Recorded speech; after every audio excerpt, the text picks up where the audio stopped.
Always remember the famous quote by Ray Kroc: when you're green, you're growing, and when you're right, you rot. Let's get started.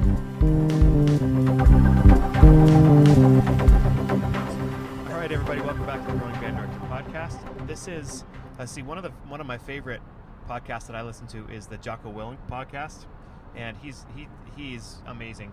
Anyway, he does these Jocko Underground podcasts, and he's got a bunch of them. They're like super short. This one is not short, but we're going to call this a Growing Band Director Underground episode. And because I am in a car with Dean Neal. Dean, how are you? Yeah, great. Doing great. So we are... Watch out for that car right there. We are headed to Honor Band Festival here in Maine. And I am the manager, and Dean is doing all the work. And I figured, well, Dean is a wonderful person. He's been on an episode back in June where we talked about singing with your band and all that great stuff. Since then, I've gotten better audio gear. Thank you, Dean. And so we're going to be riding in a car down. I figured we'd have all the band talk conversations, so I thought we'd record it. So we're going to record a segment on the way down and see how that goes. And then do the Honor Band Festival, which is going to be a one-day festival. And then on the way back, we're going to kind of recap from the day and all that. So I don't know, I talked the whole time. Is that okay? Or That's good. Good. Yeah, keep your eyes on the road. So what is the best schedule that you've taught under? Oh, for a second I thought you were going to say, what's the best schedule? I was going to say, boy, that's a Band, very good question. 100 minutes every day and nothing else. That I've taught under. When I was at MCI, we tried so many schedules. And actually, in 1 year, we tried, it was either 3 or 4 different daily class schedules and piloted them so that we could use that year to determine how we wanted to go forward, which in hindsight is nuts. Wow.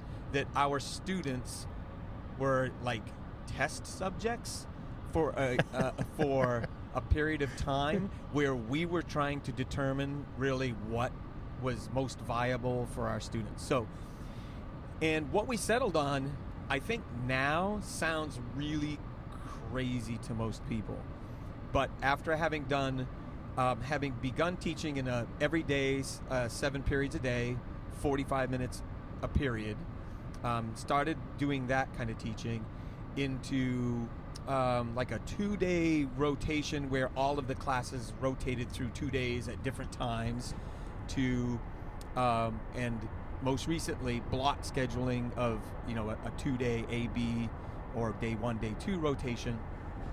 The schedule that I found worked really well was actually a 3-day rotation where the classes did a rotation so that you weren't seeing students at exactly the same time every day, which again sounds a little crazy, but we know that there are some times of the day that are really great for teaching our kids at high school level, and then other times of the day, like between 9 and 11. Yeah, and other times of the day that are like, oh my gosh, these kids, what is going? Either sometimes that can be first thing in the morning where like they're not quite on it yet, or it's at the end of the day where they're kind of like already like let's focus here and get through the end. So everybody kind of got to have time with students at a really optimal time of day, and I thought that really worked really well. Basically you'd see students twice and then have a day off, and see them twice and have a day off. So in the most you'd see them is 4 times in a week, and the least you'd see them is 3 times in a week.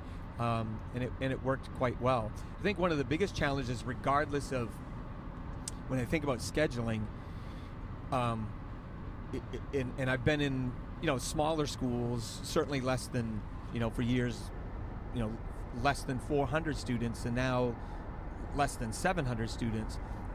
We have students that we're trying to have be involved with instrumental and choral programs, and not exclusive of one another. Right. Yeah. And so the biggest challenge around scheduling is how to make that possible. Right. And probably the most creative version of that I've seen is the folks at MDI High School, Mount Desert Island High School, have a really creative way of doing that, because they have students that are involved with their band, orchestra, and choral program. And I can't really begin to describe it because it's so creative, but they do work it out so that they kind of have a block of time that they get to divide up and send kids to lunch, and they share them, and they rotate who has who at what time. Like, it's a very unique situation.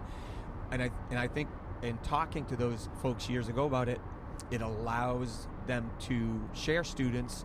And I think the benefit is that, well, I might even mention it a few times today, the benefit is that they're stronger musicians for it.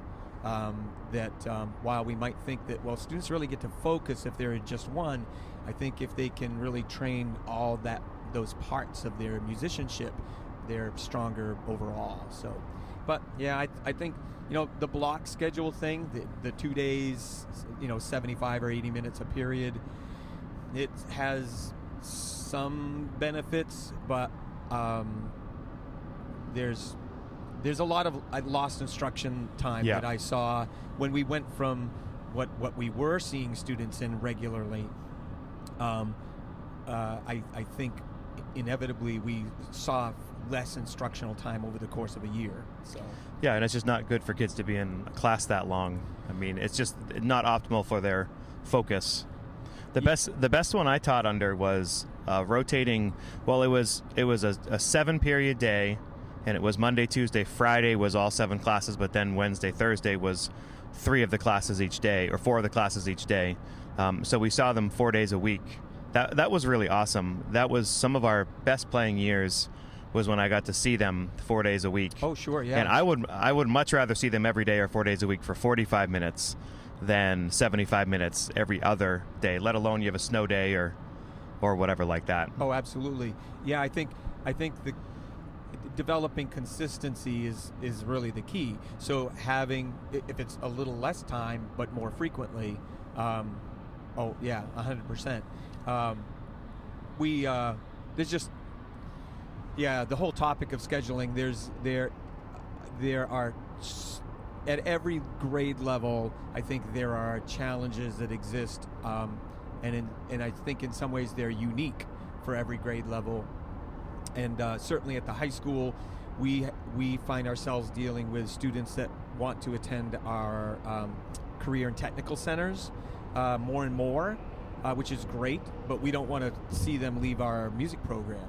And so how do we find creative ways to still engage them, keep them plugged in and connected with the program through those junior and senior years? And of course, then there's the whole, in the last 15 years, this might be a little controversial to some, but in the last 15 years, I feel like the College Board and AP have hijacked our high school scheduling for the last 15 years and convinced everybody that if they don't do AP courses in all of their studies, then they're not setting themselves up for success in college. And it's sometimes pitted those students against their arts education. And in schools where they've really worked to figure that out, that's great. But unfortunately, not every school has really strived to do that. And I think our parents and our students have been really, unfortunately, I think, in a way, pushed down a road that's not always really the most beneficial, in my opinion. Yeah, and there's also the teacher shortage a lot of places. Yes. So you're like this year we have an engineering class that's never been in the way of anything, but now it's right at the same time as wind ensemble, and I'm lucky only one kid really has the issue. So I was without that kid but it was only for a semester. This kid wants to take engineering. I can't blame him for that. Oh, no, not at all. And we've never had the issue where they schedule those singletons at the same time. We do have the issue with the Voc Center. I mean, not an issue. It's great. But if a kid wants to do Medoc or whatever, if they're going to be the second half of the day. And it went from being a quarter of their time in school to a half of their time in school about 5 or 6 years ago. And I don't know why that is. Something with the way the state mandated certain things. But I can think of 3 kids right now who are juniors who are not playing in band because our band is in the second half of the day and they have to be gone for 4 hours doing the stuff they want to do.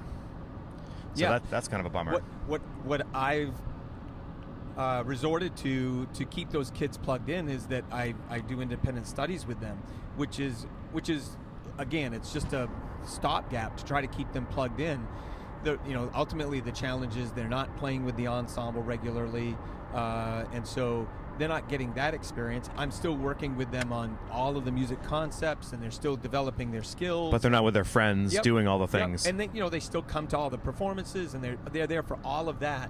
But in the rehearsal process, there's certainly a piece missing there. Yeah. But it does keep them plugged in, and right now, I feel like every single individual student is. We're at a place where, in recovering from the pandemic, that I honestly, I need every single student to be involved Yep. to kind of bridge this gap between losing a lot of students and then all the students that have restarted at the younger grade levels.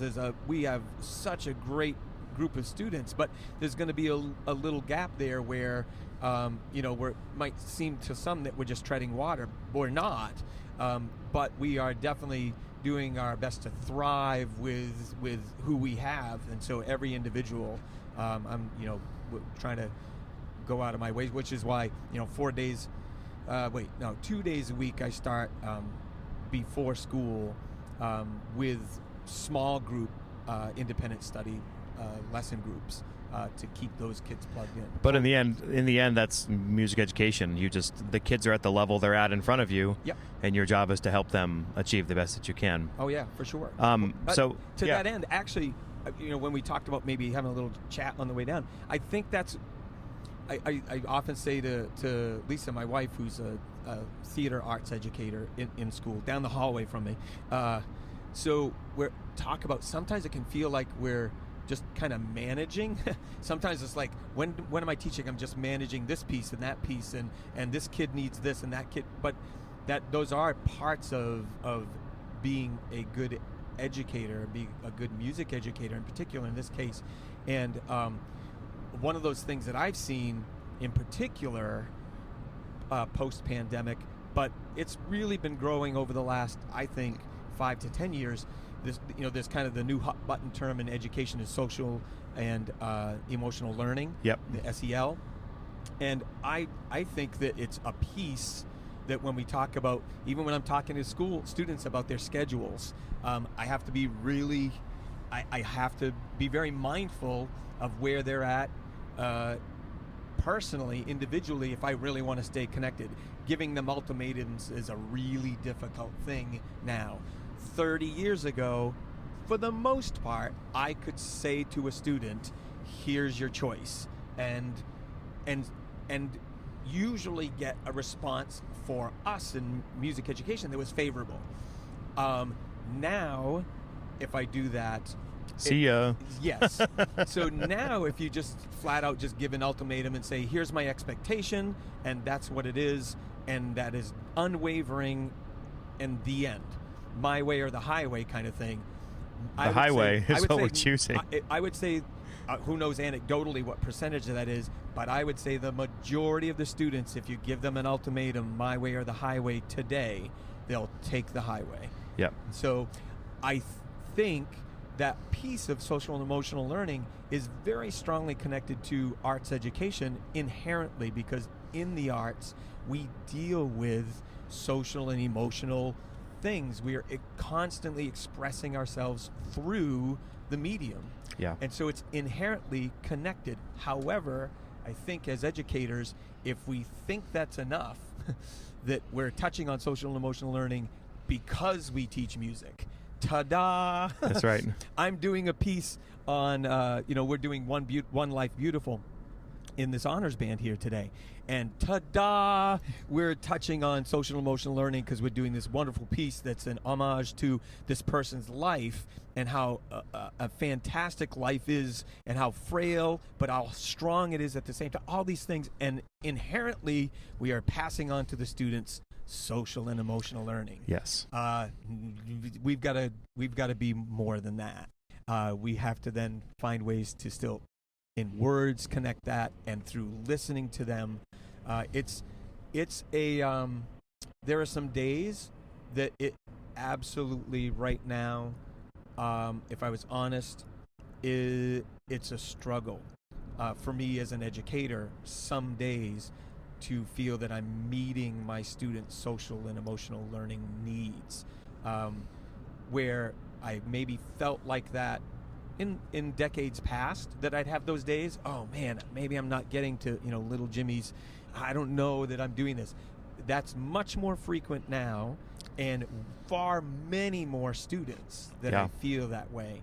But yeah, it's a very real part of our educational landscape, and to just kind of I have some very I think very good colleagues who are very experienced, who sometimes hear these buzzwords of this stuff and they kind of like try to pass it out like, whatever, kids just need to suck it up, and they're too soft. And I look at it and I say, well, we have some students that are growing up in a very different culture and world than we may have grown up in, and I think the influences of social media and the immediacy of response has really forced the hands of a lot of our young people. And in music education, we have a great opportunities to really help these young people. I think it's a tremendous responsibility and weight, but at the same time, I think we have awesome opportunities to do it. It's fantastic. So you mentioned Julie Giroux's One Life Beautiful. Yes. You're also doing Undertow by John Mackey, and what's the third piece? Amparito Roca. Yep. The Spanish March, the Paso Doble, by Jaime Tesidor. Arranged by Fagan. Yeah, Gary Fagan. So two things I wanted to mention. So that's the program. I want to hear about why we chose those three pieces and what they can bring to our experience today. What else do you plan on doing through those pieces? Like you already talked about the middle tune a bit. And then also, how is our plan going to change as a teacher, not as somebody who's structuring the festival, but you now have 3 or 4 less hours of practice. Yeah. So as far as the pieces themselves, Amparito Roca, I love doing a march in any program. I think marches have a really important part historically in wind ensemble literature, but by the same token, I wanted to do something a little different as a march.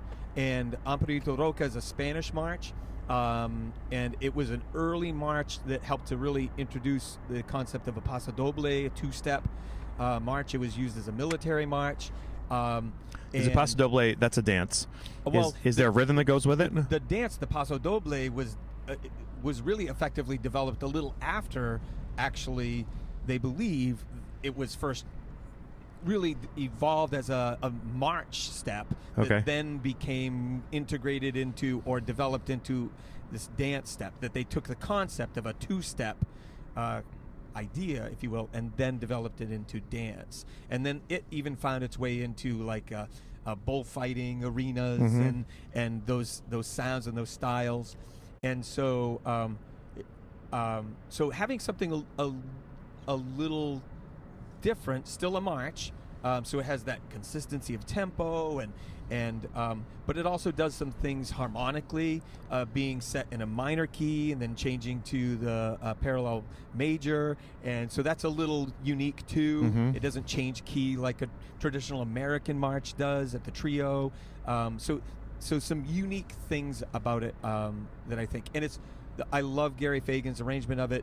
I think it's very true to the original, without and with some really enjoyable lines, without being technically so demanding that we just have to spend hours and hours and hours poring over figures to get under the fingers, and really can get at the music. And I want to point out that how long have you been teaching?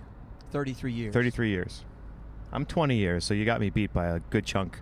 But all those things you mentioned, the music theory aspect of that, I bet you're going to find a way to teach that to the kids today, in a passing setting at least, without stopping and having quote unquote music theory time. Well, I always like it when teachers are able to take this information and get it to the students without saying, okay, stop, let's get some staff paper out and write out, Right. all the things. To me, all of those elements are those should be. To me, what I try to do is interject those as we go. So, when you're in a teaching setting, I always ask my students, what's the difference between teaching and directing? And now my students pretty well, they're kind of drone it back like it's some cult thing, like teaching is when you're like, teaching, you're asking questions, you're getting feedback, and directing, you're like, do this. Yeah. We don't have time. We've got to go and do this. And so I like on the teaching side of it that you're interjecting things, asking little questions, but students are there to play their instruments. If it kind of devolves into like, let's deconstruct this piece for all of the Right. functional harmony piece, like that, they're going to tune out. And then You have a shot clock in your head, basically, of, all right, I got 12 more seconds, and then we need to be playing. Sure, yeah. And so making mention of what, and even asking the question, what's the effect then going from that minor tonality to this major tonality? How does it change the mood? How does, those kinds of things? And then how are our dynamics accompanying that? I'm going to, through all three pieces, I'm going to talk about storytelling, because I teach everything at Nokomis. Instrumental, choral, classroom music, digital music, everything. And one of the things that I point out instrumentally is that we, through our instrumental music, still storytell, but we don't have any lyrics. So how do we tell the story through instrumental music? What elements, are using articulation and dynamics and phrasing? Like, it's not just, well, I've got some notes and the composer wrote something, because oftentimes it is with, not oftentimes, it's with purpose and direction. Not every piece is programmatic, but every piece has a purpose and an intent. And sometimes if you create a story that's not there, it allows them to express it in a better way. Absolutely. Yeah. I mean, I'm always, asking students, like, what do you hear when you hear, like, what comes to mind? What imagery does that evoke? Yep. So I'm looking forward to the march. In One Life Beautiful, I heard so many examples of this, got to play this piece under Dr. Tony Maiello's conducting a couple years ago in the Acadia Wind Ensemble, and I used as my foundation for how I want this to sound in my head is the University of North Texas recording of this piece. The tempo just really moves and it flows, and that piece, I think the students could make the mistake of looking at that piece and going, oh my gosh, it's like quarter notes and half notes, and there's nothing in here technically difficult. But if they lose track of one beat, they could be like lost for three measures, kind of thing. Mm-hmm. Like, they have to be so focused and so purposeful in every phrase that they play. It really is amazing. It's a great impressionistic work, and I did choose it for that reason, that technically the demands are not found in runs and lines and range, and it's found in nuance, and it's found in patience, and it's found in expressiveness. So I love all three pieces. That piece is the one hopefully my enthusiasm for it doesn't leak through too much, but I'm so excited to do that piece. What are you using what do you plan to do for warm up? Now we have less time, so I assume your warm up might be a little less. But it's good. And look, obviously, like a festival warm up looks very different than like your rehearsal warm up, where you might do rhythm exercises and all kinds of things that in a teaching setting. But really today it's going to be focusing on listening and a little bit on watching to kind of preface our work on One Life Beautiful. So we'll use like a scale that's familiar to them. We may use concert B flat or concert F scale, and just to get started, even right from the beginning, I'll do like a little conducting pattern. And you may have, in your podcast, you may have mentioned that somebody, Gene Quinn did this. Yep. And and the whole purpose is to get them to look for beat one, because in One Life Beautiful, that's going to be my constant reminder to them, is like my hands, and actually I've conducted One Life Beautiful in preparation and study with baton and without, and I think I've decided to do it without baton. Yep. Because my hands feel like I can be. I feel like that piece is really almost like sculpting and painting, and as much as comfortable as I am with the baton, I feel like I'm even more comfortable pulling things out of the ensemble on that piece. But I'm going to tell the students, in a way, hopefully, anything could happen from one to the end of the bar, but you'll always know where one So you're is. going to do the scale, but you're going to mix up the meter every Correct. time. It's going to be, every measure will be a And different any kids who meter. are here who are freshmen did that exercise last year with Gene. Oh, cool. Great. If they were in that, it's the same district. So Great. some of the kids may have done that. So, I mean, just that concept from a watching perspective, from a listening perspective, we're going to do very quick some vocalizing with them in pitch. So, quote, singing, but it's not going to be worry about like you don't sound good chorally. Like it's going to be like let's get our listening centered in right off the bat. And not because a tuner says that you're in tune or not in tune, but because our ears. Are you going to say- use like a fixed pitch vibraphone or something like that? Yeah, Or we'll use a stationary pitch and listening, and just to get us going, I do have a chorale that I printed off. Actually, I brought with me that we can kind of throw out there, and Okay. whether or not we'll use it as an opening thing, or maybe how many copies did you make? I made enough. I printed out enough for the whole ensemble. Oh, okay. Yeah. So, yeah, I might not use it right immediately at the start, but Do you want to hand it out at the start? yeah, we'll get Okay. it, put it out on their stands. Okay. But maybe come back from a break and go like, hey, let's play this chorale and let's like get our ears listening back again, rather than okay, we're coming back from a break or whatever. Let's retune. Let's use music to retune. So we're coming up So- to the school here. We haven't talked about Undertow yet. Why are we doing Undertow? So Undertow, great rhythmic energy. It's such a diversion from what we did on One Life Beautiful and Opera Roca because of the pattern that's underlying everything. I love the pull of that 7/8 to the 4. It's really a 3-beat structure. The 1-2 1-2 1-2 3 1-2 3 4. Such great energy. And so many kids who are here haven't done much mixed meter. I know my kids know about it and have done it, but it's not like an automatic for them. With multimeter. Yeah. Yep. You know, doing with that. mixed meter. Yep. With Undertow, once they settle in, it's like it's a groove. So and as such great writing for everybody in the ensemble. Percussion especially really gets to really stretch their legs a little bit on this one, which is really, really exciting. The biggest difference that's going to be present here in terms of rehearsing is that I'm really going to approach it in a way that's kind of assumed we've already done some rehearsing. Yep. So in other words, instead of coming in and say, let's play this piece and see where we're at, I'm actually going to enter in and be like, we're going to start, we're going to begin with the march. And I'll say, let me hear the introduction. Bam. Then we're going to stop, and I'm going to say, great. Like, so in other words, I'm going to pretend like we rehearsed I'm yesterday. going to pretend we've already rehearsed it, and we're already working on some things. That's great. So, because we have less time, so I'm not going to go through the whole piece and say, yeah, I anticipate they'll play right through the march. So let's go, intro up to 26, and we'll stop, and let's go back. Let's do this, and so we'll spend, on the opening of the rehearsal, maybe 20 minutes on the march, 15, 20 minutes, and in like. Kind of compartmentalize it a little bit, and then we'll move on. Yeah. And at the end of that, like, okay, let's play right through it, beginning to end.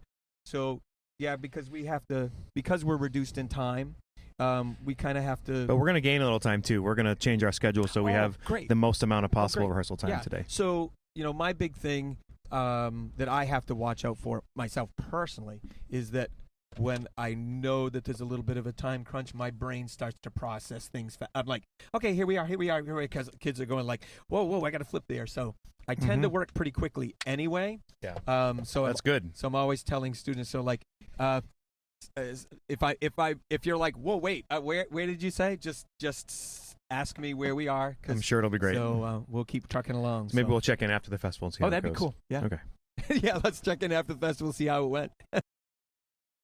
but you can't push Correct. and all that. So that was the biggest thing was, overall their tone, their concept of tone and their concept of intonation and all those things, very good and very musical. There were definitely some issues present, but with a limited amount of time, the question then becomes how much can we hammer away on that in a limited amount of time and not, have kids come away from it going like, oh my gosh, all we did was those 8 measures. So let's talk about sort of what happened, because Undertow, John Mackey, which is 7844, just about throughout. And 2 days before, one of our great percussionists, I think he was 3rd chair, maybe 4th chair, came down with COVID. So we had an alternate jump in and cover his parts. But then the tom part in the middle of it was kind of too much for him. So we had another kid who is a percussionist who made it. He tried to learn the tom part today in the last few hours. And we got to a point that it's just if anybody knows that tom part, it is not an easy concert tom part. And the tom setup that we were using is different from what we would normally use at school as well. So he really, by the end, sort of fabricated a part that was the best he could do. Right. But we have to be happy with that. And yeah, oh, absolutely. To get him to be happy with that. And another percussionist had to kind of cover a part last minute that hadn't happened as well. So those things in a festival situation, that's not uncommon because somebody's sick, and so you've got to maybe slide over here and cover that. And how do we manage those things? That even happens sometimes in our own schools, right? Like, Joey's sick today, and ta-da, you get to cover this tambourine part. When that happens too, it's like, okay, could we do without the bell part because we're all seasoned right. Yep. Yes, we could. Yep. However, there's a kid here who only has 2 notes in the whole piece. They're clearly a bright kid because they made honors band. Right. We say, can you do this? They say, yep, I could do that. So then that gives them an opportunity. Rather than going, oh, why didn't we cover that or whatever, it's an opportunity for that kid to get that experience. So there's a passage in One Life Beautiful that we went over, and it dealt with a number of accidentals and essentially changing chords nearly every beat. And so we went over it, and it was a little rough. We ironed it out, but we didn't go over it for like 20 minutes. We addressed it. It was much better. So the question is, like, with more time, yesterday and today, we could have dedicated to really kind of diving into that and really repeat, you know what I mean? Like giving it enough time so it felt much more secure, so that knowing at performance time it would be secure. And then it was going much better, and then sure enough in performance there were a couple of bars that were like that we had maybe some forgetfulness of like, oh, we're in D flat major here, concert, oh shoot, that's I forgot my pinky there. And so those things happen, they, as I told them, but my hindsight is like, what could I have done during the rehearsal time, limited rehearsal time, that still provides them with a quality experience where it's not just playing. Well, I'll say what you did do was, by the way, it's weird doing this in a car. Oh yeah. What you did do really well was you celebrated the moments where they sounded really good, and you'd say, after a piece or after a run of the piece or a section, you say you have moments in that where you sound really, really amazing, and you were celebrating those moments. And you didn't say you have moments of this that aren't very good.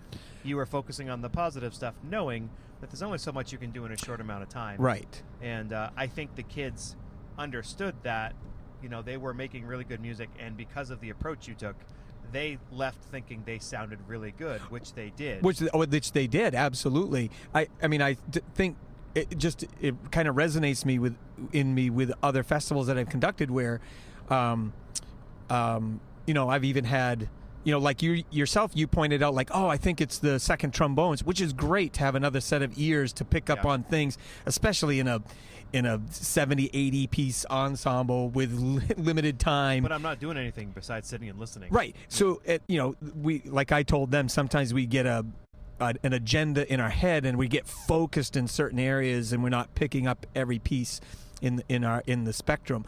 But I think of other times that I've even had managers or folks say, I think that part is actually, I think they're, especially in vocal things, they'll be like, I think the alto 2s are actually doubling the alto 1s there, and it's, we're 1 hour before the performance, and I'm like, yep. That's okay. You kind of have to weigh things out, Yep. and it's not about cutting your losses. It's about recognizing what's really important and critical to the music being having it being.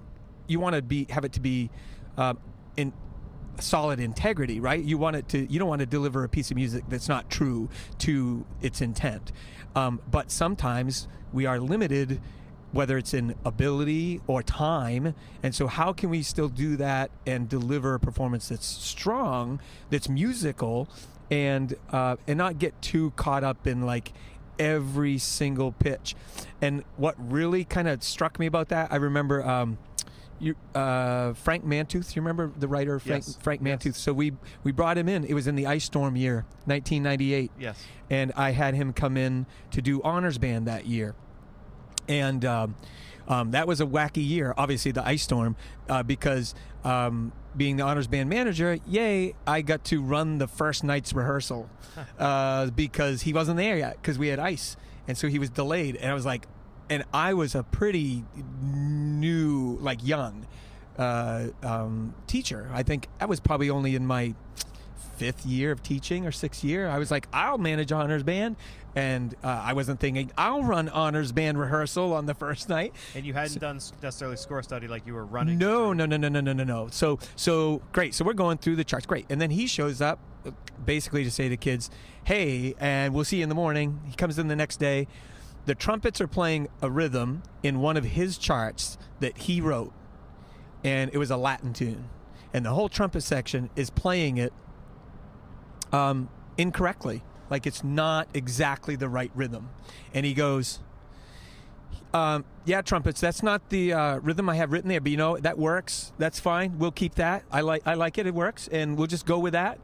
You're like laying into it real strong, and we're going to use that. So how do you know, obviously if you're the composer of the piece, that's one thing. But Yeah.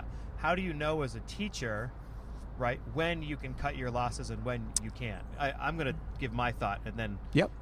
I think the first question is, okay, usually you want to fix the problem. Usually.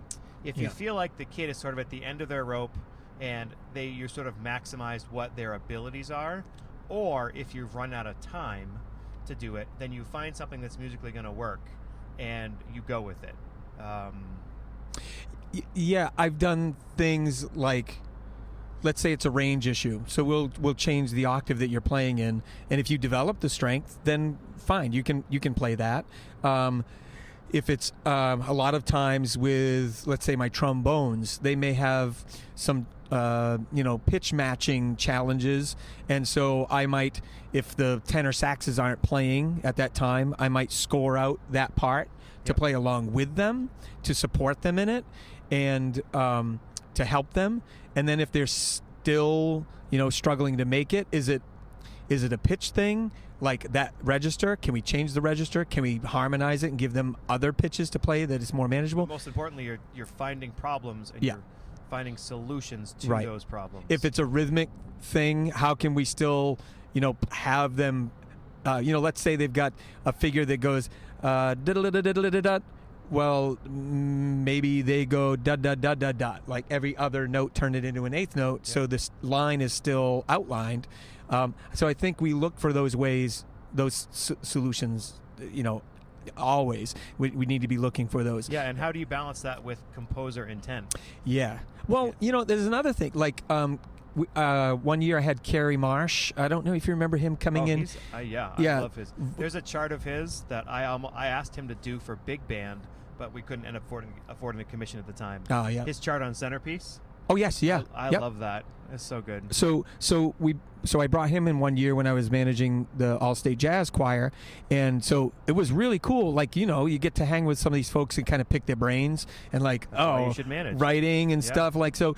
And so I remember sitting there in what was the place in Scarborough that had the hot dogs place? Chicago Dogs. Chicago Dogs. So we went to Chicago Dogs, and Carrie's like, just like, we're just eating away on stuff. And so we're talking about that very thing, about charts and things that he writes. And I was like, yeah, I mean, some of your charts, and by the way, some of his grade levels for charts, I don't quite get. Some of his like grade 2 to 3 stuff is still like really challenging, and some of his grade 5 stuff has fantastic things in it.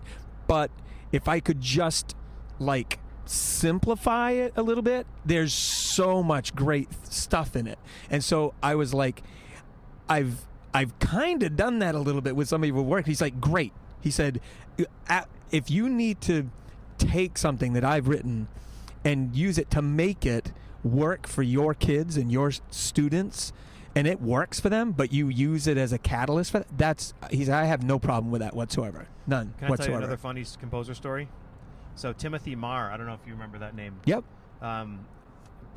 So he is good friends with Andy Boysen, and back when I was in college, we did a CD back when they made CDs of Timothy Marr's music, and one of the pieces was called "The Soaring Hawk," and based on for the Iowa Hawkeyes. Oh yeah. And so anyway, in there, so I was a graduate conducting student, and I had done all my score study, of course, before this composer came in. And there was a section I could not figure out harmonically at all. What the heck is going on in these bunch of measures? So there was an open Q&A with him and all this. And I thought, I might have come up with a solution, whatever, but I wanted to ask him. So I asked him politely, and he sort of tilted his head and said, yeah, all that stuff, that's just white key stuff. He said, I just sat down at the piano and played the white keys, and I liked it, so I wrote it down. And he said, not everything has to be analyzed. I just did it because I thought it was cool. I don't know what it is, but it's just white key stuff. And that sat with me. Sitting down to do score study of Julie Giroux's One Life Beautiful. Sitting down at the piano with a score is like the best thing you can ever do. So I started out, I didn't go through the whole score this way, but I started out analyzing each chord. It wasn't very far into it, and I was like, oh my. I don't know what that chord is. Like what the chord plurality, chords being what they are, depending on how they're voiced, and what really is that chord? Is it dependent on the root? Is it this chord but there's a different note in the but it was so, there were so many directions that it was going. It wasn't like analyzing like Amparito Roca, which is pretty straight ahead. You can hear a 4 chord, a 5 chord, a 6 minor, or but like sometimes a group of notes just function a certain way. It doesn't have to be a whatever chord. There's a great YouTube video of Jacob Collier explaining harmony to 5 levels of musicians. You've probably heard this. And the last one is Herbie Hancock. And at one point he's like, in this tune there's this group of notes, and then he goes, oh yeah, and he plays it, and he's like, it's not a 5 chord, but it's still going in the same place, and they play it, and it's pretty cool. Yeah. So I think all of those kinds of things, when I think about delivering to students in a short amount of time in a festival situation like this, like you may have heard me say little things like, okay, well that's, in this interval, we had them sing at one point like an interval. They had a ascending perfect 4th interval, and they were a little flat, and so we had them sing it together, and talking about like, well, that intervals, that's an interval of a 4th, and mixing in some of the theory that's present in the music. Or the clarinets had a major 7th interval for harmonization, and you could hear them when they first played it. It was really not in tune, but I could understand it because they were not aware of what was trying to be said harmonically. They probably heard it as like, oh my gosh, I'm out of tune. I'm supposed to be playing an octave with these people. It's like, no. You have a major 7th. Trust the harmony to be there. So, working that in. But again, how much time to my big thing today was like, I wanted them to still feel like they were playing music together and being able to make music, and not just simply drilling, drilling, but getting to the music. So that can be a challenge sometimes. There was a couple things you did in warm up and tuning that I wanted to mention, because they were very cool. I mean, I'd seen variations of it or heard about it, but hadn't done it before. The one is, I think a lot of people know F Around the Room. Yeah. And it's from the Superior Performance book. But basically, everybody plays a concert F one by one, and you connect it whole notes to whole notes, and you can make that as detailed as you want. A lot of groups do this F around a room, but F around a room is great. But then the second time, I had never heard of this part, so the kids had to play concert F and then go down to concert B flat, both whole notes, so they play for 8 beats. But when they go to the concert B flat, the next kid next to them plays the F. So not only are they passing it down, but they're also tuning a fifth of B flat and F. Correct. And if they do it right, it goes all the way around the group. And that was a wonderful thing that I had never heard of, and I hope to do at some point. Yeah, it was a little lengthy, right, with a group of this size. Right. But by the same token, I did want them to experience it. What was really interesting doing the F around the room and then the interval F and B flat around the room was to hear. Actually, what I thought was interesting, when we did F around the room, some of the students were not in tune. And when we did it the second time with F and B flat, some of those students had improved like already on the next time. You could tell who hadn't paid attention to the directions. Correct. Yes, you could definitely tell that one. But I just did this one with my my own concert band the other day for the first time this year, and the same thing. We did the F around the room, no problem. And actually, they did the usual hold it to beat 4, stop. And it was like, no. And I'd use the analogy of passing a baton, and you got to connect it. You want to hear. And they did that, and it was much improved. Then we did the F B flat, and you could see some of the kids' brains kind of going wait, what? Ooh. It's like, okay, don't think this one too hard here, Jimmy. We're just you're gonna do F, and then you're gonna go to B flat. So, and then we got it. But that was I think the tuning of the interval. Even audiating, having them vocalize their pitch, not just a unison B flat, but once you've established a chord for them to be a part of tuning, have them vocalize their chord tone, so they can hear themselves singing the root, the third or the fifth. Yeah. So that's the other one I want to talk about is you do this with your choirs, but you can also do it with band really well. So you set up the band in SATB and you assign them soprano, alto, tenor, bass. Nothing funky. They're all in where they probably should be. And you voice out the chord with the bass in the root and the tenor in the fifth, the altos on the root, and then the sopranos on the third. Yes. And then so they hold that chord, and you do it a couple times and fix some things. And then whenever you say their part name, they go down a half step. So the first thing was the altos would go down. Yep. So then you have 1, 3, 5, and a major 7, which obviously is a different color. And then they go down again, so now you have a flatted 7th in there, which I always want to have go to the 4 chord, but it obviously never goes there. And then the soprano part, if people are following, then go down a half step. So now you have a 1, a 5, a flat 7, and a minor third. So you're hearing not only chord extensions, but those 4 different chord qualities. And then you move the basses and the tenors down a half step, and then the altos back up a half step, and they're then, rather than being on a concert B flat chord, they're on a concert A chord. Yep. And you can continue that cycle down as much as you want. And it's just, as long as they know their chromatic scale, it's a wonderful tuning exercise. It sure is. Because they do get to hear those colors in a very controlled environment, right? It's not flashing by in the span of an eighth note at 120 beats per minute. Yep. A lot of our tunes that we're playing, especially with seventh chords in jazz ensembles, you've got a harmonized saxophone solo, and those are flying by those chords, and so we may not give much attention to it. And then they land on a half note, and they suddenly, how come I'm out of tune? Well, we've been trying to tune chords this whole time, but how are we hearing them? But in the concert band setting, the same thing. We still have seventh chords in concert band and chord extensions, and getting them to listen. And I think that can be even more creative. Even doing things like, letting them lead that. It's great to do it conducting, so they can watch you, but letting them lead it through listening, so that as they hear the chord move, they hear where they are, and rather than like, I'm going to conduct it. Well, did you hear the chord move? Are you playing too loud? Did you not hear it? Are you too loud, or are you not sure where that even happened? So you're training their listening skills even deeper, even more. So that's a really cool one that I used vocally. And then I thought a few years ago, I was like, I think this could work, instrumentally. And when I showed it, there's a learning curve initially because kids want to do I just keep moving? No. Eventually you stop and we restart the process. Yeah. So, but once you've established that, I think it's a real good listening exercise. Make sure they know their chromatic scale first. Yes, the chromatic scale is If you're really dealing needed. with all the chromatic scale problems, it's not a tuning exercise. Yeah, that's very clear. Even when I do the exercise, like you start at concert B flat and everybody moves down a half step and then back to concert B flat down a whole step. Remington. Yeah, exactly. When you're doing that, the same thing. You quickly discover, we have some chromatic scale, deficiencies. So, and the other thing that I employed today, in warm-up was so once you establish your SATB voicing, you can do an ascending scale through the diatonic chord series so that they get to play all of the chords of the chord series, major, minor, minor, major, major, as triads. And they get to hear that ascending through the scale and use that.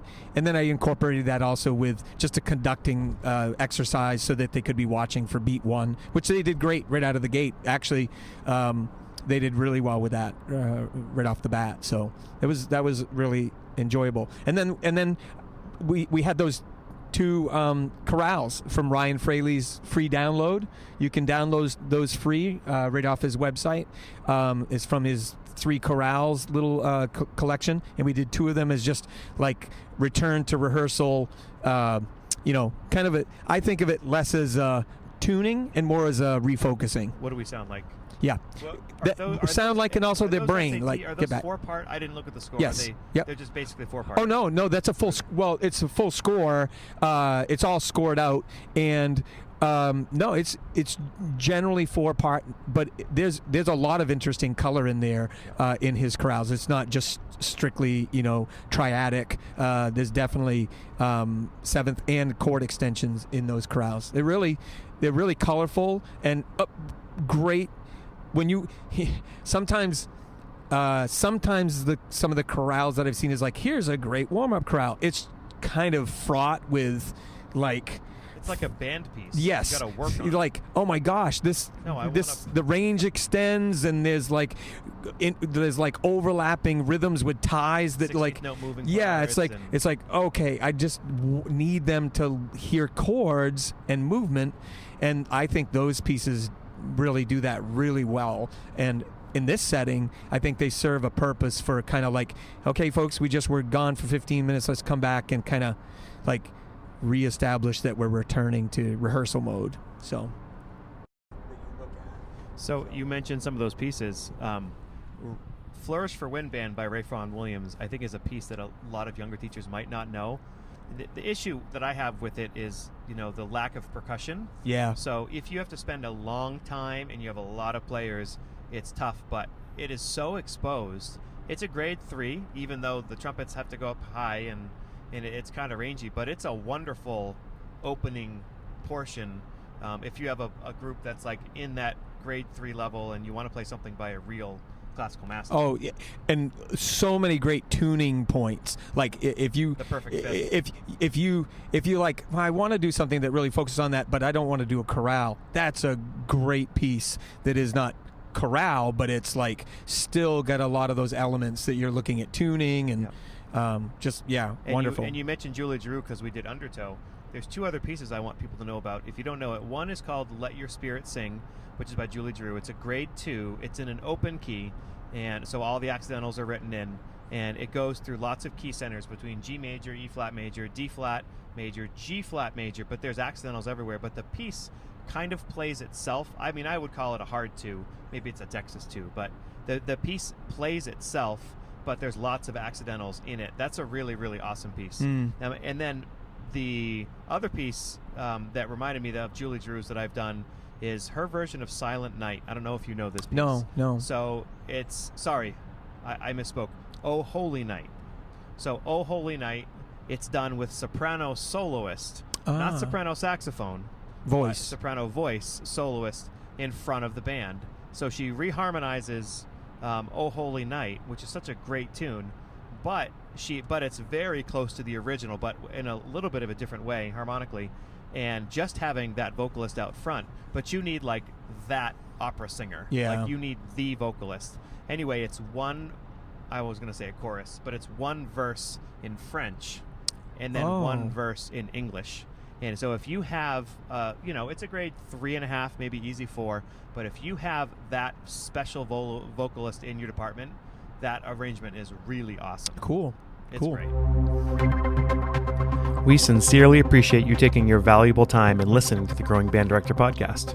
Your students are very lucky to have a band director like you. If you have any suggestions for episode topics or think you have an area of expertise to share on a show with us, please reach out. If you enjoyed this episode, don't forget to subscribe. And if you want to help spread the word, please give us a 5-star review and tell your band director friends to subscribe as well. We're available on Apple Podcasts, Spotify, our YouTube channel, and wherever you listen to podcasts. Thanks for listening to The Growing Band Director. See you next week.